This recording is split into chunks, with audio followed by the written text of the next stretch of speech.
UP के चंदौली में एक लड़की की मौत के बाद हंगामा बरपा है और आरोप पुलिस पर लगे हैं। दरअसल एक गैंगस्टर के घर दबिश देने गई पुलिस को गैंगस्टर तो नहीं मिला, लेकिन पुलिस टीम के लौटने के बाद संदिग्ध परिस्थितियों में गैंगस्टर की बेटी की मौत हो गई। मौत से गुस्साए गांव वालों ने सड़क जाम कर दिया, कई गाड़ियों में तोड़फोड़ हुई। गांव वालों का आरोप है कि पुलिस की मारपीट से लड़की की जान गई है, जबकि उसकी दूसरी बहन जख्मी है। मामले की गंभीरता को देखते हुए थाने के एसएचओ को सस्पेंड कर दिया गया है, जबकि आधा दर्जन पुलिस वालों के खिलाफ मामला दर्ज कर लिया गया है और पूरे मामले की जांच के लिए टीम भी बना दी गई है। हालांकि इस मसले पर सियासत शुरू हो गई है। समाजवादी पार्टी के नेता धरने पर बैठ गए हैं।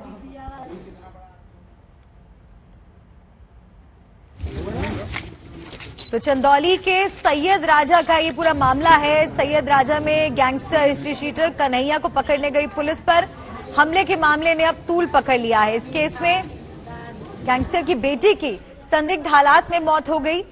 परिजनों का आरोप है कि पुलिस की पिटाई से बेटी की मौत हुई है और परिजनों की तहरीर पर पुलिस कर्मियों पर एफआईआर दर्ज करने के आदेश दिए गए हैं।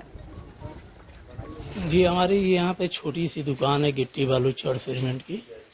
यहाँ पुलिस हमको प्रताड़ित करती रहती है हमेशा। 8 महीने से हमारी दुकान बंद करवा दी और हमारे पर 2 मुकदमे थे, एक 151 और एक से ये बिजली विभाग का।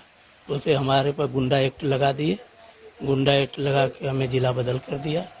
उसके बाद हम हाई कोर्ट गए। हाई कोर्ट से जजमेंट अभी आना बाकी था और ये हम जब हमारा जिधर बदल हुआ तो हम बनारस में जाकर रहने लगे। उसके बाद पुलिस हमारे घर में आकर लड़कियों को मारकर उनकी आत्महत्या कर दी। क्या मांग है आपको? जी, क्या मांग है आपको? जी, हमको इंसाफ चाहिए, न्याय चाहिए। जो हमारे बेटी के जैसे जान लिया और हमारे इंसाफ हमको चाहिए सर, यही हमारी मांग है। 2-4 बोलेरो पुलिस आई, घर में कोई नहीं था।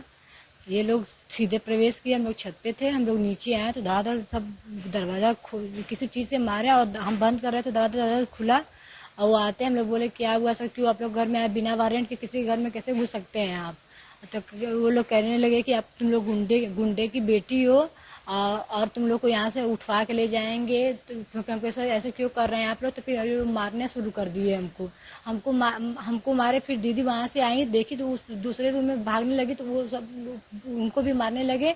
मुझको इस रूम में 8-10 लोग पकड़ के, लेडीज और जेंट्स दोनों मार रहे थे और उस वाले रूम में दीदी को सब मार रहे थे। मारने के बाद दीदी चिल्ला रही थी कि गुंजा किसी को बुलाओ, ये सब मार रहे हैं। तो हम कह रहे सर क्यों ऐसा कर रहे हैं, उसकी शादी पड़ी है सर, मत कीजिए ऐसा, मत मारिए सर, मेरा एग्जाम में क्यों मार रहे, हम लोग क्या किए हैं?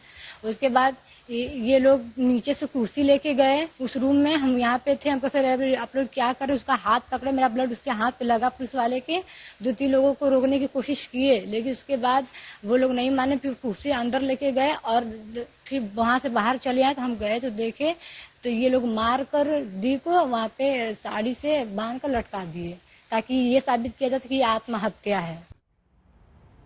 तो योगी सरकार में जीरो टॉलरेंस को लेकर बदमाशों पर पुलिस ने कार्रवाई तेज कर दी है, लेकिन इस तरह के हादसों के बाद पुलिस की कार्रवाई पर भी सवाल उठते हैं।